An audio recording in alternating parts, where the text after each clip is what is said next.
नमस्कार दोस्तों, मैं हूँ राज और स्वागत है आपका फिर से मेरे channel the monk of Ayodhya में। जैसा कि आपको पता है कि मैं एक आध्यात्मिक सीरीज शूट कर रहा हूँ जिसमें मैं युवाओं को आध्यात्मिकता की तरफ प्रेरित करता हूँ। और क्यों प्रेरित करता हूँ इसका भी कारण मैं आपको बता रहा हूँ। अध्यात्म की तरफ रुचि करना यानी कि अपने लक्ष्य को और भी करीब से देख पाना। यानी कि अगर आप आध्यात्मिकता की तरफ बढ़ रहे हैं तो आप अपने हर उस लक्ष्य के काफ़ी करीब जा रहे हैं और उस तक पहुँचने के सारे रास्ते खोल रहे हैं जो आप बनना चाहते हैं। अब तक आध्यात्मिकता के सीरीज़ में हमने बात किया कुछ मुद्दों पर। जैसे पहले एपिसोड में मैंने बताया कि भारत में स्पिरिचुअलिटी का परसेंटेज कितना है। दूसरे दिन मैंने बताया कि अध्यात्म और धर्म में अंतर क्या होता है। तीसरे दिन मैंने बताया कि अध्यात्म में प्रवेश करने के लिए आपका पहला कदम क्या होना चाहिए। और आज हम उन्हीं क्रम में बढ़ते हुए एक ऐसे सवाल पर आ गए हैं जो कि आध्यात्मिकता का प्रथम पड़ाव है। यानी कि अगर आप आध्यात्मिक होना चाहते हैं तो सबसे पहले आपको अपने दिमाग को शांत रखना होगा।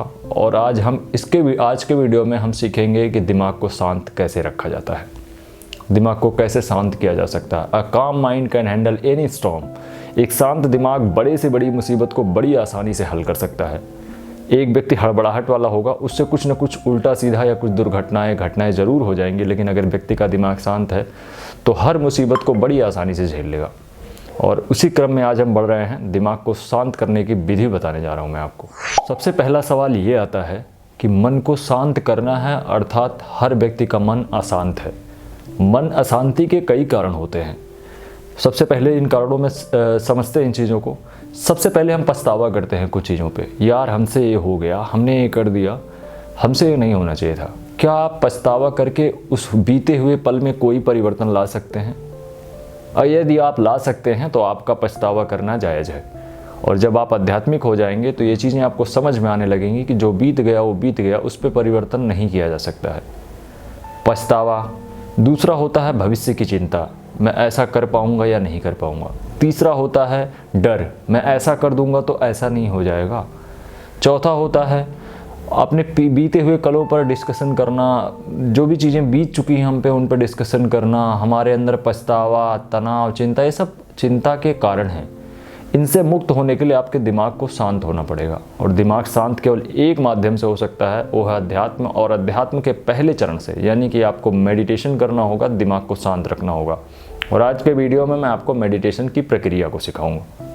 तो सबसे पहले जानते हैं कि ध्यान क्या है। ध्यान अपने मन को शांत रखना नहीं है। आप फोर्सफुली अपने माइंड को शांत नहीं कर सकते हैं।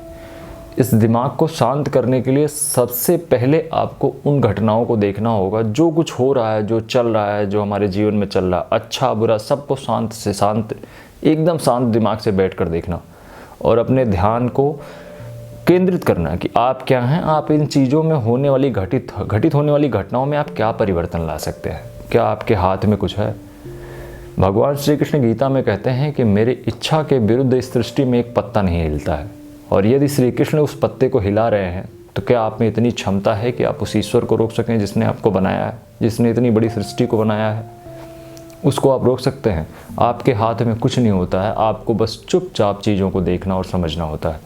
और ये अवस्था ले आने के लिए कि आप चुपचाप उन चीज़ों को देख सकें और समझ सकें, ईश्वर के उस खेल को समझ सकें, देख सकें, धैर्यवान होकर आपका ध्यान करना अत्यंत आवश्यक है। सबसे पहले सुबह 4 बजे उठने की कोशिश करें। अगर नहीं उठ पा रहे हैं, 8 बजे उठ रहे हैं, 10 बजे उठ रहे हैं, तो कोई समस्या की बात नहीं है। आप जब भी उठ रहे हैं, दिन में जब भी आपको समय मिले, किसी एक कमरे को खाली कर लें एकदम से और उस कमरे में न्यूनतम सामान रखें। वहाँ बैठकर सबसे पहले अपने आप को ध्यान की मुद्रा में बैठा लें। आपकी पीठ सीधी होनी चाहिए और आपके दिमाग में कोई सिंगल थॉट नहीं आना चाहिए। आपको कुछ भी नहीं सोचना है ध्यान करने के दौरान। आपको शांत होना है, अपनी आंखें बंद करनी है, बंद आंखों से देखने का प्रयास करना है, यानी कि आपको अपनी पुतलियाँ दिखाई देंगी।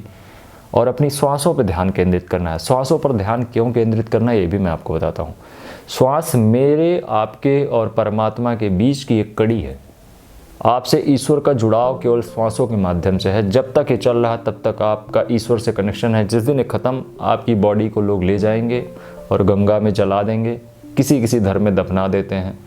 अध्यात्म केवल किसी एक धर्म के लिए नहीं है, हर धर्म के लिए इस चीज़ को इसलिए समझना ज़रूरी है। कहीं दाह संस्कार होता है तो कहीं दफना देते हैं तो कहीं कुछ कर देते हैं। तो यदि आप अपनी सांसों पर ध्यान केंद्रित करेंगे, ध्यान मुद्रा में बैठकर थोड़ी देर करेंगे, दिमाग आपका भटकेगा, स्वाभाविक है, सबका भटकता है, दिमाग में कोई ना कोई ख्याल आएगा, कुछ ना कुछ आएगा, उसको फोर्सफुली नहीं हटाना है, प्यार से आ रहा है दी जाने दो, फिर शांत होना है, फिर आएगा, फिर हटाना है। रोज़ 5 मिनट 5 मिनट 5 मिनट से अभ्यास आपको शुरुआत करनी है और एक दिन आते आते समय ये आएगा कि ध्यान मुद्रा में आप पहुंच जाएंगे। और ध्यान मुद्रा कोई साधारण चीज़ नहीं है। यदि आप ध्यान मुद्रा का जो पीक अवस्था होती है उसको आप अनुभव कर लेंगे तो आपको दुनिया के सारे मज़े बेकार लगने लगेंगे, सारे नशे फीके लगने लगेंगे। ध्यान मतलब एक असाधारण चीज़ को महसूस करना। यदि आप उसको कर लेंगे तो आपको दुनिया के सारी चीज़ें बेकार लगने लगेंगी और आप उस ध्यान को बार बार पाना चाहेंगे, क्योंकि आपका दिमाग जन्म से लेकर अब तक कभी भी 1 मिनट के लिए शांत नहीं रहा है। जब उसको ऐसी मुद्रा मिलेगी कि वो शांत रह रहा है तो उस चीज़ को वो खोजेगा। और जिस व्यक्ति का ध्यान एक बार लग जाता है वो मेरी तरह आध्यात्मिक हो जाता है और आपको अध्यात्म की सीख देने लगता है। अध्यात्म एक ऐसा मार्ग है जो पा जाने के बाद इंसान के अंदर कुछ और पाने की इच्छा नहीं रह जाती है। ये मेरी बातें आपको फीकी लग रही हैं, लेकिन जब आप इससे रियलाइज करेंगे, इस चीज़ को खुद रियलाइज करेंगे तो आप समझ जाएंगे इस चीज़ को कि वास्तविकता में मैं क्या कहना चाह रहा था। मैं चाहता हूँ कि हर युवा फोकस्ड और शांत दिमाग से अपने डिस्कशन ले, अपने मार्ग को चुने, अपने प्रगति के पथ पर बढ़े। इस वजह से मैं आपका मार्गदर्शन करने डेली इसी यूट्यूब चैनल पर आता हूँ और हमेशा जीवन पर्यंत जब तक हूँ तब तक मैं आपका मार्गदर्शन इसी तरीके से करता रहूँगा। तो आज के विषय में, आज के वीडियो में हमने बात किया कि ध्यान कैसे करते हैं और ध्यान करने की विधि क्या है। अब कल के वीडियो में हम बात करेंगे एक नए टॉपिक पर। वीडियो में हम बात करेंगे अहंकार के बारे में। अहंकार क्या होता है? व्यक्ति अहंकार में होता है, उसे खुद नहीं पता होता है कि वो अहंकार में चल रहा है। और ये विषय बहुत ही ज़रूरी है, आज के युवाओं के लिए अत्यंत आवश्यक है। आप इस चीज़ को जब मेरे नज़रिए से देखेंगे और समझेंगे तो आप शॉक्ड हो जाएंगे कि आप भी अहंकार में जी रहे हैं। हो सकता है ऐसा। तो कल के वीडियो में बात करेंगे अहंकार के बारे में। तब तक के लिए देखते रहिए द मॉन्क ऑफ अयोध्या और अपने मेरे वीडियोज़ के कमेंट सेक्शन में आके प्लीज़ कमेंट ज़रूर किया करिए। अगर आप मेरी सीरीज़ को 1 से लेके और जितना मैं आगे पोस्ट कर रहा हूँ पूरा देखते जाएंगे, मैं 110% गारंटी दे रहा हूँ कि आपके जीवन में मैजिकल चेंजेस होना स्टार्ट हो जाएंगे। आप अपने ही जीवन में जादू महसूस करने लगेंगे, आपके साथ जादू जैसी घटनाएं होने लगेंगी। तो मिलते हैं तब तक के लिए अगले वीडियो में। जय जय श्री राम, हर हर महादेव। देखते रहिए द मॉन्क ऑफ अयोध्या।